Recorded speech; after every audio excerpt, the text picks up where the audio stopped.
جانشین امیر اہل سنت، تو صدا رہے سلامت، تو صدا رہے سلامت، تجھ پر ہو رب کی رحمت۔ الحمد للہ رب العالمین والصلاة والسلام علی سید الانبیاء والمرسلین، اما بعد فاعوذ باللہ من الشیطان الرجیم، بسم اللہ الرحمن الرحیم، الصلاة والسلام علیک یا رسول اللہ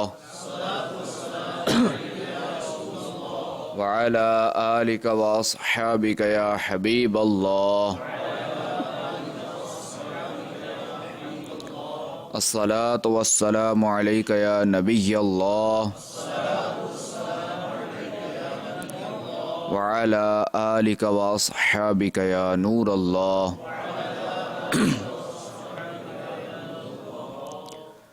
حضرت خواجہ سفیان ثوری رحمۃ اللہ تعالی علیہ نے جب کسی شخص سے ایک واقعہ سنا کہ وہ اپنے باپ کے ساتھ سفر کر رہا تھا اور سود خوری کی وجہ سے اس کے باپ کا چہرہ تبدیل ہو گیا تھا، اور پھر درود پاک کی برکت سے سید عالم صلی اللہ تعالی علیہ وآلہ وسلم کی تشریف آوری ہوئی اور دست رحمت پھیرنے سے چہرہ درست ہو گیا تھا۔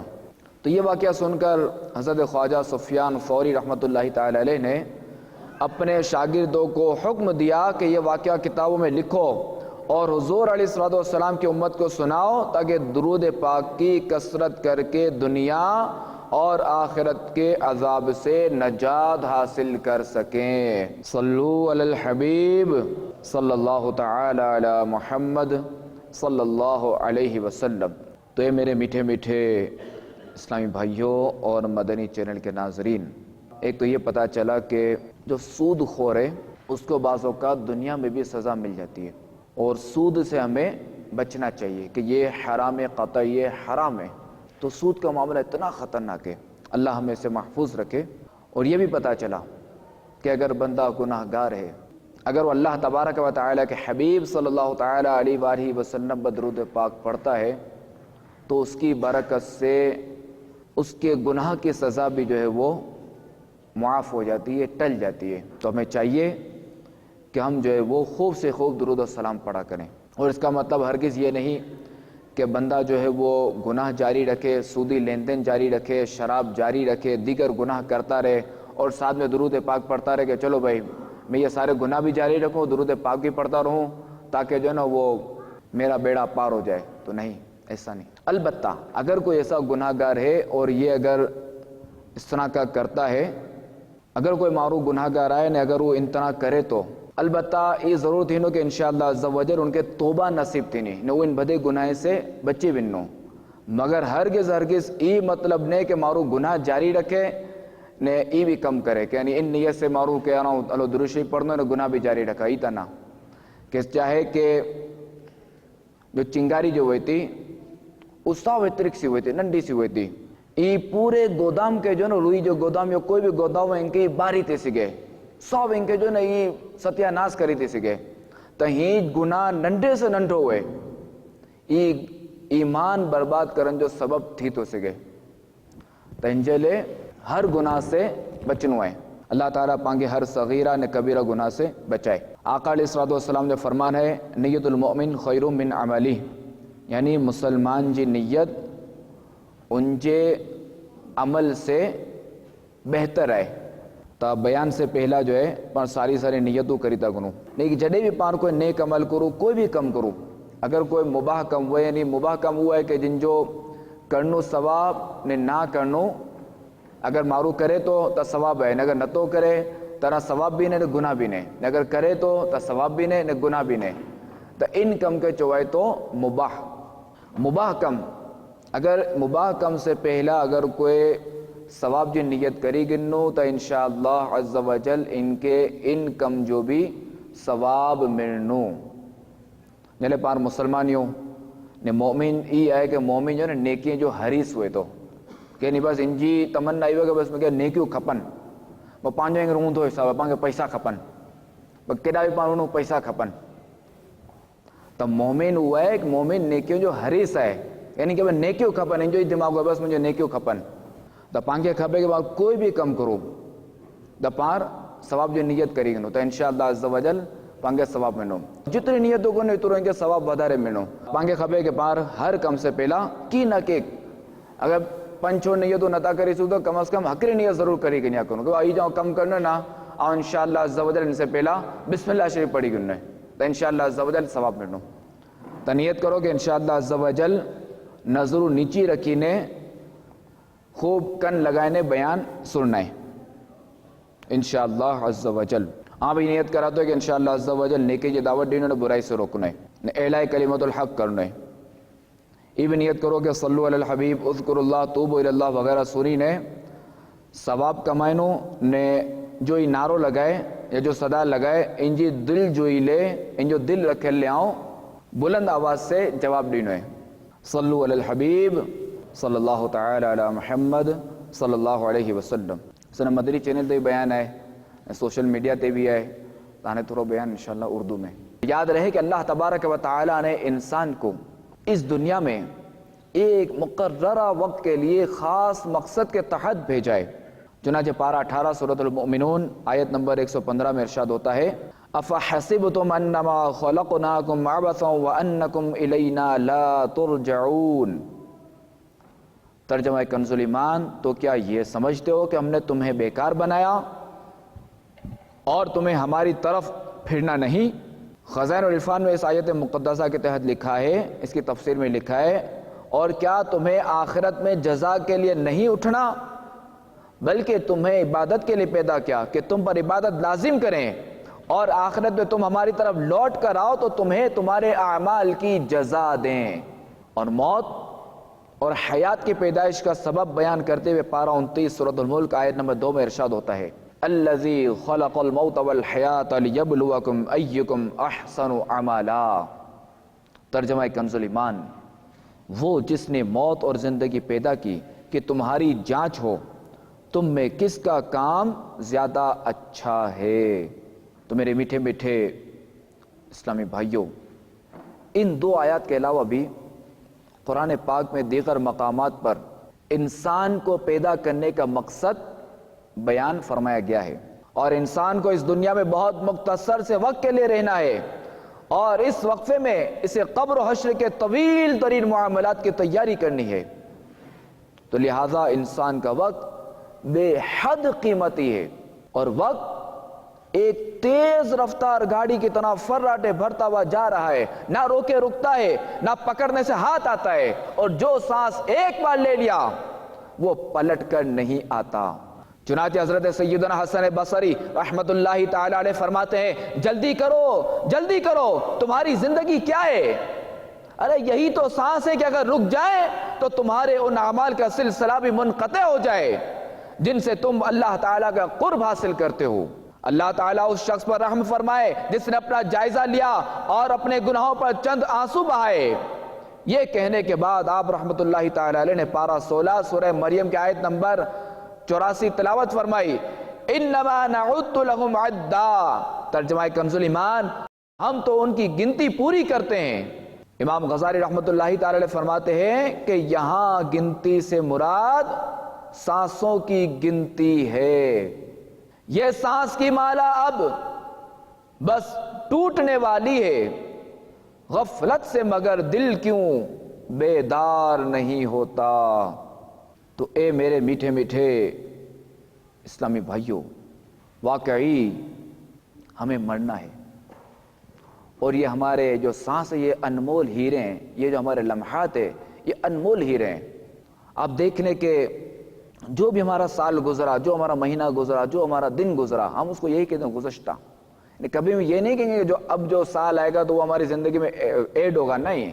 اب اگر کسی کی زندگی اگر یوں سمجھے کہ اگر 63 سال ہے اور اب اگر وہ 50 سال کا ہو گیا تو اس کے بعد صرف 13 سال ہیں۔ کسی کی زندگی اگر 50 سال ہیں، عند اللہ اگر 50 سال لکھی ہوئی ہے، جو بندے کو نہیں معلوم کہ اس کی عمر کتنی ہے، مگر ہم میں سے ہر ایک جانتا ہے کہ جس دن ہمارے سانس پورے ہوں گے، جس دن ہمارا دانا پانی پورا ہو گیا تو بس اب بندہ یہاں سے رخصت ہوا۔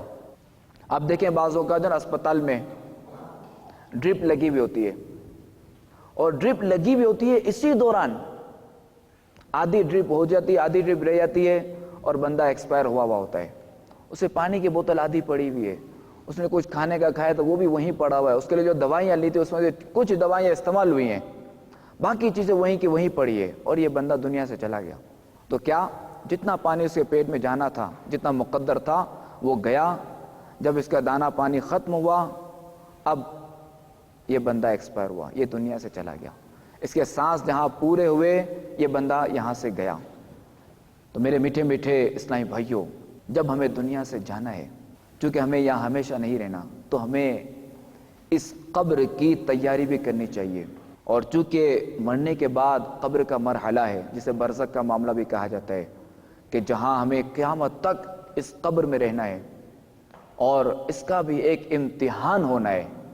رسول اللہ صلی اللہ تعالیٰ علیہ وآلہ وسلم کا فرمان برد نشان ہے کہ جب میت کو قبر میں اتار دیا جاتا ہے تو قبر اسے خطاب کرتی ہے، اے آدمی تیرا ناس ہو، تو نے کس لیے مجھے فراموش کر رکھا تھا؟ یعنی تو مجھے کس لیے بلا رکھا تھا؟ کیا تجھے اتنا بھی پتا نہ تھا کہ میں فطروں کا گھر ہوں، تاریکی کا گھر ہوں؟ پھر تو کس بات پر مجھ پر اکڑا اکڑا پھرتا تھا؟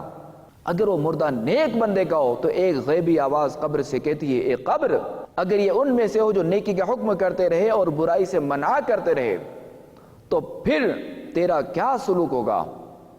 تو قبر کہتی ہے، اگر یہ بات ہے تو میں اس کے لیے گلزار بن جاتی ہوں، اس کے لیے باغ بن جاتی ہوں.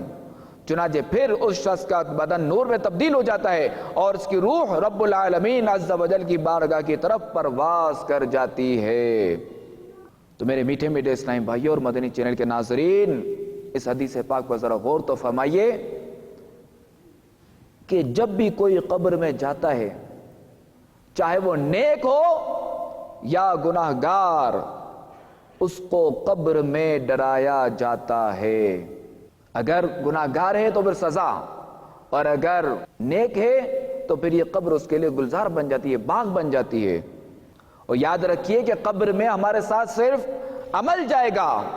چنانچہ حضرت سیدنا عطا بن یسار رحمت اللہ تعالی علیہ فرماتے ہیں، جب میت کو قبر میں رکھا جاتا ہے تو سب سے پہلے اس کا عمل آ کر اس کی بائیں ران کو حرکت دیتا ہے اور کہتا ہے، میں تیرا عمل ہوں. وہ مردہ پوچھتا ہے، میرے بال بچے کہاں ہیں؟ میری نعمتیں، میری دولتیں کہاں ہیں؟ تو عمل کہتا ہے، یہ سب تیرے پیچھے رہ گئے اور میرے سوا تیری قبر میں کوئی نہیں آیا. اور یہ بھی سن لیجئے کہ حضرت سیدنا علامہ جلال الدین سیوطی شافعی رحمت اللہ تعالی علیہ فرماتے ہیں کہ جب انسان قبر میں داخل ہوتا ہے تو وہ تمام چیزیں اس کو ڈرانے کے لیے آ جاتی ہیں جن سے وہ دنیا میں ڈرتا تھا اور اللہ تعالیٰ سے نہ ڈرتا تھا. تو میرے میٹھے میٹھے اسلامی بھائیوں اور مدنی چینل کے ناظرین، کیا اللہ تعالیٰ سے ڈرنے والا، آج ہم میں سے دعویٰ تو ہر کوئی کرتا ہے کہ میں اللہ سے بہت ڈرتا ہوں، تو یاد رہے، غور کیجئے کہ کیا اللہ تعالیٰ سے ڈرنے والا نماز قضا کر سکتا ہے؟ کیا اللہ تعالیٰ سے ڈرنے والا روزے قضا کر سکتا ہے؟ کیا اللہ تبارک و تعالیٰ سے ڈرنے والا زکوٰۃ ادا کرنے میں کوتاہی کر سکتا ہے؟ کیا اللہ تبارک و تعالیٰ سے ڈرنے والا سودے میں ڈنڈی مار سکتا ہے؟ کیا اللہ تبارک و تعالیٰ سے ڈرنے والا حرام روزی کما سکتا ہے؟ کیا اللہ تبارک و تعالیٰ سے ڈرنے والا سود کا لین دین کر سکتا ہے؟ کیا اللہ تبارک و تعالیٰ سے ڈرنے والا رشوت کا لین دین کر سکتا ہے؟ کیا اللہ تبارک و تعالیٰ سے ڈرنے والا داڑھی منڈا سکتا ہے یا خشخشی رکھوا سکتا ہے؟ کیا اللہ تبارک و تعالیٰ سے ڈرنے والا گانے باجے سن سکتا ہے، فلمیں ڈرامے دیکھ سکتا ہے؟ کیا اللہ تبارک و تعالیٰ سے ڈرنے والا والدین کی نافرمانی کر سکتا ہے، والدین کو تکلیف دے سکتا ہے؟ کیا اللہ تبارک و تعالیٰ سے ڈرنے والا بھائی بہنوں، رشتہ داروں، بلکہ عام مسلمانوں کا کیا وہ دل دکھا سکتا ہے؟ کیا اللہ تبارک و تعالیٰ سے ڈرنے والا جھوٹ بول سکتا ہے؟ کیا اللہ تعالیٰ سے ڈرنے والا چغلی کر سکتا ہے؟ کیا اللہ تبارک و تعالیٰ سے ڈرنے والا غیبت کر سکتا ہے؟ کیا اللہ تبارک و تعالیٰ سے ڈرنے والا چغلی کر سکتا ہے؟ کیا اللہ تبارک و تعالیٰ سے ڈرنے والا وعدہ خلافی کر سکتا ہے؟ کیا اللہ تعالیٰ سے ڈرنے والا بدنگاہی کر سکتا ہے؟ کیا اللہ تعالیٰ سے ڈرنے والا بے حیائی کر سکتا ہے؟ کیا اللہ تعالیٰ سے ڈرنے والا بے پردگی کر سکتا ہے؟ کیا اللہ تبارک و تعالیٰ سے ڈرنے والا چوری کر سکتا ہے؟ تو ایک طرح طرح کے گناہوں میں ملوث لینے والوں ایک بار پھر کان کھول کر سن لیں کہ جب انسان قبر میں داخل ہوتا ہے تو وہ تمام چیزیں اس کو ڈرانے کے لیے آ جاتی ہیں جن سے وہ دنیا میں ڈرتا تھا مگر اللہ تعالی سے نہ ڈرتا تھا۔ الامان والحفیظ۔ تو اے بے نمازیوں، اے بلا عذر شرعی ماہ رمضان کے روزے قضا کر ڈالنے والوں، فلمیں ڈرامے دیکھنے والوں، گانے باجے سننے والوں، ماں باپ کا دل دکھانے والوں، داڑھی منڈانے والوں یا ایک مٹھی سے گھٹانے والوں اور طرح طرح کی نافرمانیاں کرنے والوں، لمحہ فکریہ ہے کہ امام غزالی رحمت اللہ تعالی علیہ نقل فرماتے ہیں کہ جب گناہگار بندے کو قبر میں رکھ دیتے ہیں اور اس پر عذاب کا سلسلہ شروع ہو جاتا ہے تو اس کے پڑوسی مردے اس سے کہتے ہیں، اے اپنے پڑوسیوں اور بھائیوں کے بعد دنیا میں رہنے والے، کیا تیرے لیے ہمارے معاملے میں کوئی عبرت نہ تھی؟ کیا ہمارے تجھ سے پہلے دنیا سے چلے جانے میں تیرے لیے غور و فکر کا کوئی مقام نہ تھا؟ کیا تو نے ہمارے سلسلہ اعمال کا ختم ہونا نہ دیکھا؟ ارے تجھے تو مہلت تھی، تو نے وہ نیکیاں کیوں نہ کر لی جو تیرے بھائی نہ کر سکے؟ زمین کا گوشہ گوشہ اسے پکار کر کہتا ہے، اے دنیا ظاہر سے دھوکہ کھانے والے، تجھے ان سے عبرت حاصل کیوں نہ ہوئی جو تجھ سے پہلے یہاں آ چکے تھے اور انہیں بھی دنیا نے دھوکے میں ڈال رکھا تھا۔ اور حقیقت ہے کہ ہر مرنے والا مرتے ہی گویا یہ پیغام دیتا چلا جاتا ہے کہ جس طرح میں مر گیا ہوں آپ کو بھی مرنا پڑے گا، جس طرح مجھے منو مٹی تیرے دفن کیا جانے والا ہے اسی طرح تمہیں بھی دفن کیا جائے گا۔ جنازہ آگے بڑھ کر کہہ رہا ہے، اے جہاں والو میرے پیچھے چلے آؤ، تمہارا رہنما میں ہوں۔ یعنی گویا کہ کسی نے شعر میں کہا ہے کہ کسی نے یہ سمجھانے کی کوشش کی ہمیں کہ جنازہ آگے بڑھ رہا ہوتا ہے اور لوگ اس کے پیچھے ہوتے ہیں، تو آج جنازہ یہ کہہ رہا ہے کہ جنازہ آگے بڑھ کر کہہ رہا ہے، اے جہاں والو میرے پیچھے چلے آؤ کہ تمہارا رہنما میں ہوں۔ یہ گویا یہ کہہ رہا ہوتا ہے کہ جس طرح آج میں تمہارے کندھوں پہ جا رہا ہوں، جس طرح مجھے آج تم لوگ اٹھا کے قبرستان لے کر جا رہے ہو، جس طرح آج مجھے تم لوگ اپنے میرے گھر سے نکال کر لے جا رہے ہو، جس طرح مجھے آج منو مٹی تلے دفناؤ گے، تو کل یہی واقعہ تمہارے ساتھ بھی ہونے کو ہے۔ تو میرے میٹھے میٹھے اسلامی بھائیوں، موت آنے سے پہلے تیاری کر لینے ہی میں عافیت ہے۔ اور دیکھیں آج کل جب اسکول یا کالج کا امتحان قریب آتا ہے تو اسٹوڈنٹس اس کی تیاریوں میں بہت زیادہ مشغول ہو جاتے ہیں اور رات دن ان پر بس یہی ایک دھن سوار ہوتی ہے کہ امتحان سر پر ہے، امتحان سر پر ہے۔ امتحان کے لیے محنت کرتے ہیں، کوششیں کرتے ہیں، دعائیں مانگتے ہیں اور بس ہر ایک کی ایک ہی آرزو ہوتی ہے کہ بس کسی طرح میں اس دنیا کے امتحان میں اچھے نمبروں سے پاس ہو جاؤں۔ تو اے دنیا کے امتحان کی تیاریوں میں کھو جانے والوں، کان کھول کر سن لیجئے، ایک امتحان وہ بھی ہے جو قبر میں ہونے والا ہے۔ اے کاش قبر کے امتحان کی تیاری ہمیں نصیب ہو جائے۔ اور آج اگر امکانی سوالات یعنی امپورٹنٹس اگر مل جائیں تو طالب علم اس پر ساری رات محنت کرتے ہیں، اگر نیند اڑانے والی گولیاں بھی کھانی پڑ جائیں تو وہ بھی کھا جاتے ہیں۔ تو یہ دنیا کے امتحان کی فکر کرنے والوں حیرت ہے کہ آپ امکانی سوالات پر بہت زیادہ محنت کرتے ہیں۔ کاش اس بات کا احساس ہو جاتا کہ قبر کے سوالات امکانی نہیں بلکہ یقینی ہیں، جو ہمیں اللہ تبارک و تعالیٰ کے رسول بی بی آمنہ کے مہکتے پھول صلی اللہ تعالیٰ علیہ وآلہ وسلم نے پہلے ہی سے بتا دیے ہیں اور اس کے جوابات بھی ارشاد فرما دیے ہیں۔ مگر ہائے افسوس، قبر کے سوالات و جوابات کے طرف ہماری کوئی توجہ ہی نہیں۔ آج ہم دنیا میں آ کر اس کی رنگینیوں میں اس طرح گم ہو گئے کہ ہمیں اس بات کا احساس تک نہ رہا کہ ہمیں مرنا بھی پڑے گا۔ دلا غافل نہ ہو، یکدم یہ دنیا چھوڑ جانا ہے، بغیچے چھوڑ کر خالی زمین اندر سمانا ہے۔ تیرا نازک بدن بھائی جو لیٹے سیج پھولوں پر، یہ ہوگا ایک دن بے جاں، اسے کیڑوں نے کھانا ہے۔ تو اپنی موت کا مت بھول کر سامان چلنے کا، زمین کی خاک پر سونا ہے، اینٹوں کا سراہنا ہے۔ نہ بیلی ہو سکے بھائی، نہ بیٹا باپ تے مائی، تو کیوں پھرتا ہے سودائی، عمل نے کام آنا ہے۔ عزیزہ یاد کر جس دن کہ اسرائیل آویں گے، نہ جاوے کوئی سنگ، اکیلا تو نے آنا ہے، جہاں کے شکل میں شاغل، خدا کی یاد سے غافل، کرے دعویٰ کہ یہ دنیا میرا دائم ٹھکانہ ہے۔ غلام ایک دم نہ کر غفلت، حیاتی پر نہ ہو غرہ، خدا کی یاد کر ہر دم کہ جس نے کام آنا ہے۔ میرے میٹھے میٹھے اسلامی بھائیوں، اللہ تبارک و تعالی ہم سب پر اپنا فضل و کرم فرمائے اور ہم سب کو مدینہ منورہ میں زیر گنبد خضرا ایمان و عافیت کے ساتھ شہادت نصیب کرے، اور اللہ تبارک و تعالی نے ہمیں اپنے فضل و کرم سے ہمیں ایک ایسا پاکیزہ نمونہ عطا فرما دیا کہ جو مسلمان اس نمونے کی جتنی اچھی نقل کرے گا اتنا ہی وہ اچھا کامیاب ہوگا، اتنا ہی وہ اچھا پاس ہوگا۔ چنانچہ اللہ تبارک و تعالی اس مقدس نمونے کا اعلان پارہ 21 سورۃ الاحزاب کی 21 آیت کریمہ میں اس طرح فرماتا ہے، لَقَدْ كَانَ لَكُمْ فِي رَسُولِ اللَّهِ أُسْوَةٌ حَسَنَةٌ، ترجمہ کنز الایمان، بے شک تمہیں رسول اللہ کی پیروی بہتر ہے۔ تو اس رحمت والے نمونے کی جو نقل کرے گا وہی کامیاب ہوگا، اور اللہ تعالیٰ کے اس عطا کردہ بے مثل نمونے کو چھوڑ کر جو شیطان کی پیروی کرے گا، غیر مسلموں کے طور طریقے اپنائے گا، وہ ہرگز کامیاب نہیں ہو سکے گا۔ تو میرے میٹھے میٹھے اسلامی بھائیوں، واقعی ہمیں ایک دن مرنا ضرور ہے اور اندھیری قبر میں اترنا ہے۔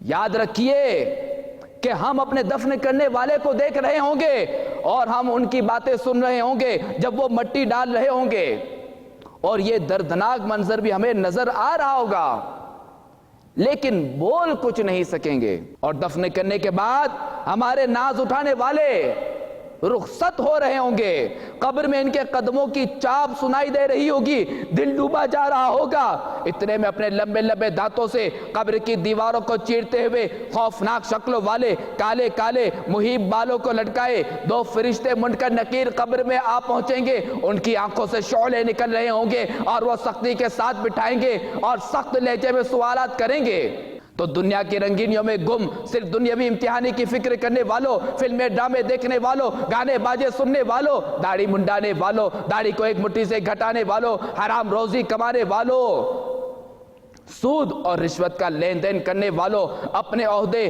اور منصب سے ناجائز فائدہ اٹھا کر مظلوموں کی آہیں لینے والوں، جھوٹ بولنے والوں، غیبت اور چغل خوری کرنے والوں، ماں باپ کا دل دکھانے والوں۔ یاد رکھیے کہ اگر گناہوں میں رچے بسے رہنے والوں سے اگر اللہ تبارک و تعالی ناراض ہو گیا اور اس کے پیارے حبیب صلی اللہ تعالی علیہ وآلہ وسلم روٹ گئے اور گناہوں کے سبب معاذ اللہ ایمان برباد ہو گیا تو کیا بنے گا؟ بڑے سخت لہجے میں سوالات ہو رہے ہیں، من ربک، یعنی تیرا رب کون ہے؟ رب عز و جل کو کب یاد کیا تھا؟ جواب نہیں بن پڑ رہا، جو ایمان برباد کر بیٹھا اس سے جواب نہیں بن پڑ رہا، اور اس کی زبان سے نکل رہا ہے ہی ہاتا لا ادری، افسوس افسوس مجھے کچھ نہیں معلوم۔ پھر پوچھا جائے گا ما دینکا، یعنی تیرا دین کیا ہے؟ قبر میں مردہ سوچ رہا ہے کہ میں نے تو آج تک دنیا ہی بسائی تھی، قبر کے امتحان کی تیاری کی طرف کبھی ذہن ہی نہیں گیا تھا، بس صرف دنیا کی رنگینیوں ہی میں کھویا ہوا تھا، مجھے قبر کے امتحان کا کہاں پتا تھا، کچھ سمجھ نہیں آ رہی، اور زبان سے نکل رہا ہے ہی ہاتا لا ادری، یعنی افسوس افسوس مجھے کچھ نہیں معلوم۔ پھر ایک حسین و جمیل نور برساتہ جلوہ دکھائے جائے گا اور سوال ہوگا ما کنت تقول فی ھذا الرجل، یعنی ان کے بارے میں تو کیا کہتا تھا؟ پہچان کیسے ہوگی کہ داڑھی سے تو انسیت ہی نہیں تھی، غیر مسلموں کا طریقہ عزیز تھا، داڑھی منڈانے کا معمول رہا، ارے یہ تو داڑھی شریف والے شخصیت ہیں اور یہ تو زلفوں والی شخصیت ہے، اور افسوس اگر جس کا ایمان برباد ہو گیا تو اس کے منہ سے یہی نکلے گا ہی ہاتا لا ادری، افسوس افسوس مجھے کچھ نہیں معلوم۔ یہ تین سوالات مکمل ہونے کے بعد جنت کی کھڑکی کھلے گی اور فوراً بند ہو جائے گی، ایک کھلی اور فوراً بند ہوئی۔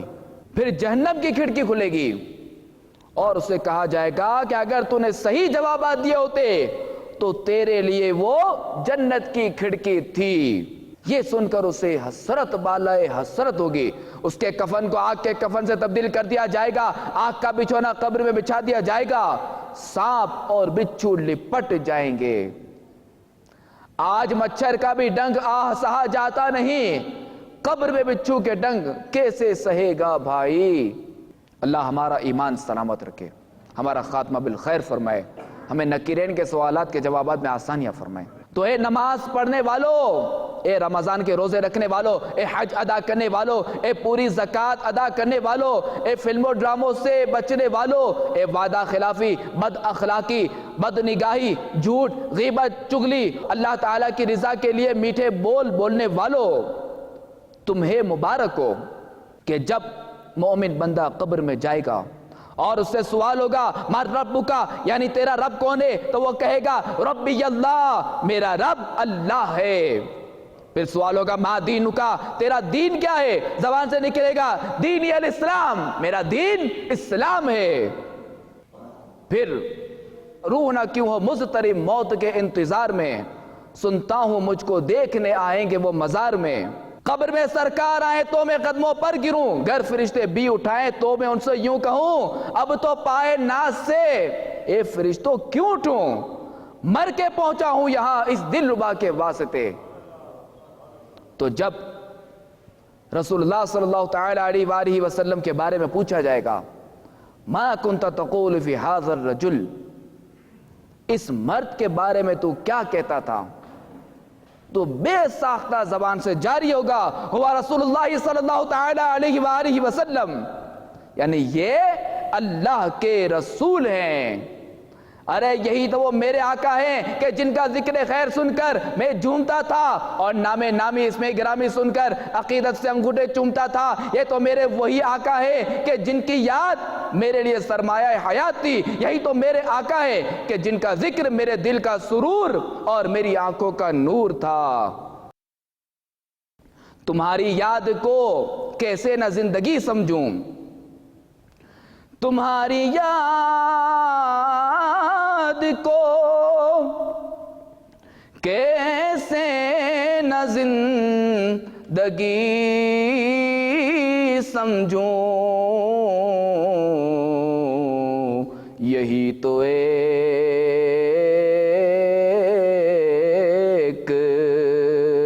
سہارا ہے زندگی کے لیے، یہی تو ایک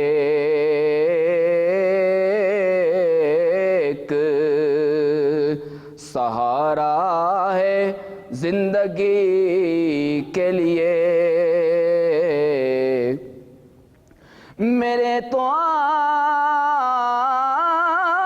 ہی سب کچھ ہے رحمت عالم،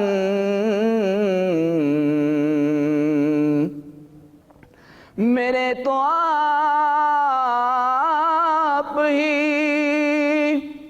سب کچھ ہے رحمت عالم، میں جی رہا ہوں زمانے میں آپ ہی کے لیے، میں جی رہا ہوں زمانے میں آپ ہی کے لیے۔ اور جب رسول اللہ صلی اللہ تعالی علیہ وآلہ وسلم اپنا جلوہ دکھا کر تشریف لے جانے لگیں گے تو انشاءاللہ عز و جل قدموں سے لپٹ کر عرض ہوگی یا رسول اللہ دل بھی پیاسا نظر بھی ہے پیاسی، کیا ہے ایسی بھی جانے کی جلدی، ٹھہرو ٹھہرو ذرا جانے عالم، ہم نے جی بھر کے دیکھا نہیں ہے۔ اور ایک کاش ہمیشہ کے لیے ہماری قبر ہمارے میٹھے بیٹے مصطفیٰ صلی اللہ تعالی علیہ وآلہ وسلم اپنے جلووں سے بسا دیں۔ اور پھر بقول مولانا حسن رضا خان رحمۃ اللہ تعالی علیہ پھر تو کیوں کنے بزم شبستان جنا کی خواہش، جلوہ یار جو شمع شب تنہائی ہو۔ اب آخری سوال کا جواب دینے کے بعد جہنم کی کھڑکی کھلے گی اور فوراً بند ہو جائے گی، اور جنت کی کھڑکی کھلے گی اور اسے کہا جائے گا اگر تو نے صحیح جوابات نہ دیے ہوتے تو تیرے لیے وہ دوزخ کی کھڑکی تھی۔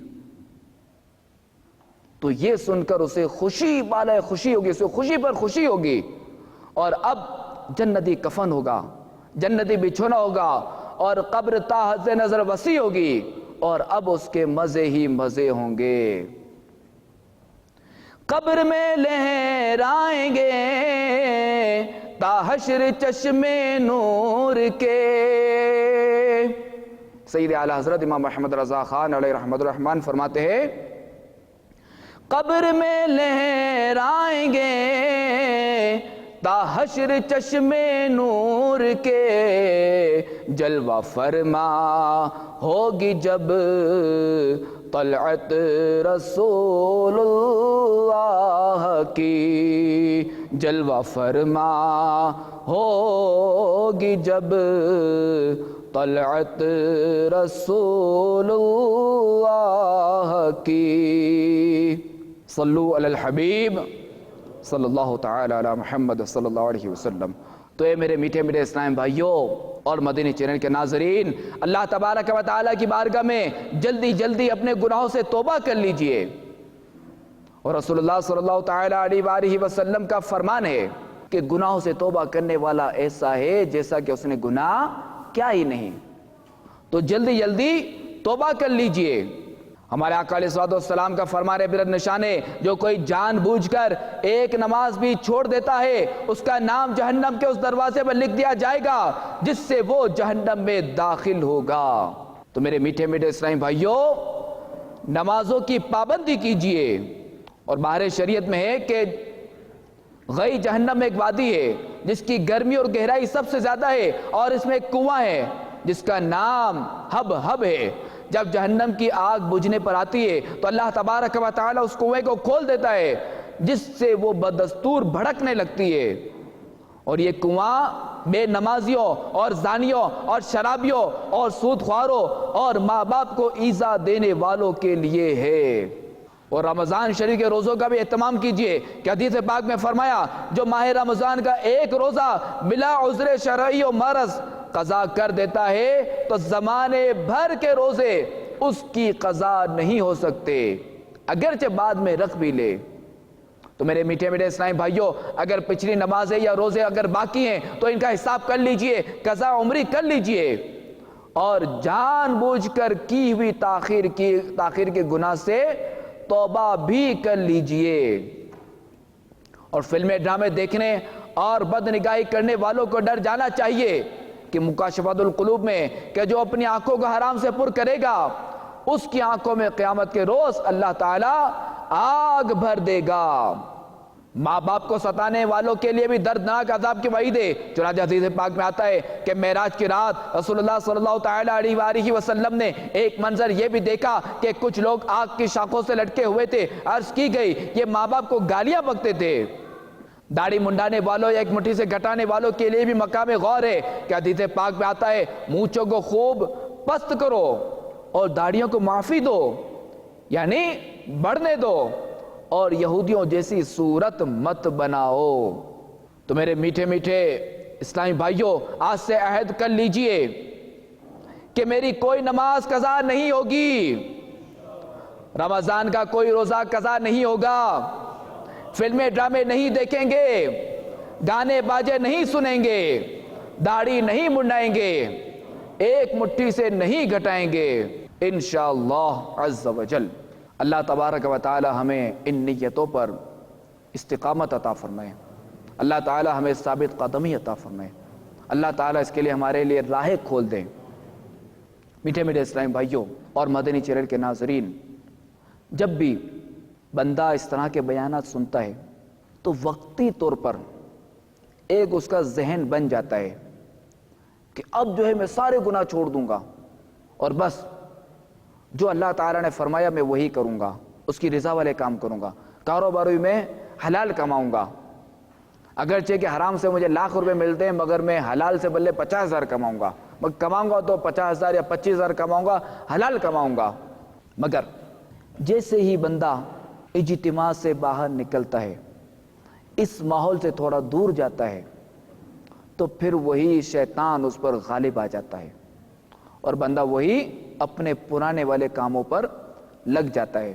تو یاد رہے، اسے ذہن میں بٹھا لیں کہ بکری جب تک اپنے ریوڑ میں رہتی ہے بھیڑیا اس پر حملہ نہیں کر سکتا، جیسے ہی وہ اپنے ریوڑ سے علیحدہ ہوئی اب بھیڑیا اس پر حملہ کر دیتا ہے۔ تو یاد رہے کہ اگر اچھی صحبت رہے گی، اچھا ماحول رہے گا، مدنی ماحول رہے گا، اگر آپ اس میں موجود ہوں گے، ان کے ساتھ رہیں گے تو انشاءاللہ عز و جل شیطان کے وار سے بچنے میں بہت آسانی ہوگی، شیطان ناکام و نامراد ہوگا۔ البتہ یہ بھی عرض کر دوں کہ اچھے ماحول سے وابستہ رہنے کے ساتھ ساتھ بھی اللہ تبارک و تعالی سے استقامت کی دعا کرنی ہے، اللہ تبارک و تعالی کا شکر بھی ادا کرنا ہے۔ جس نے توبہ کی، جس نے نماز شروع کی، جس نے قضا عمری شروع کی، اس کو چاہیے کہ اللہ تبارک و تعالیٰ کی بارگاہ میں توبہ بھی کرے اور اللہ تبارک و تعالیٰ کا شکر بھی بجا لائے، کیونکہ یہ بھی بہت بڑا کرم ہے کہ مرنے سے پہلے پہلے توبہ کی توفیق مل گئی، کہ مرنے کے بعد ہوش آتا پھر کیا ہوتا۔ تو یہ بھی اللہ تعالیٰ کا کرم ہے کہ شکر بھی ادا کرے کہ اللہ تیرا شکر ہے کہ تو نے مجھے مرنے سے پہلے پہلے تو نے مجھے توبہ کی توفیق دی۔ اور قرآن پاک میں لَإِن شَكَرْتُمْ لَأَزِيدَنَّكُمْ، اگر تم میرا شکر ادا کرو گے تو میں تمہیں مزید دوں گا۔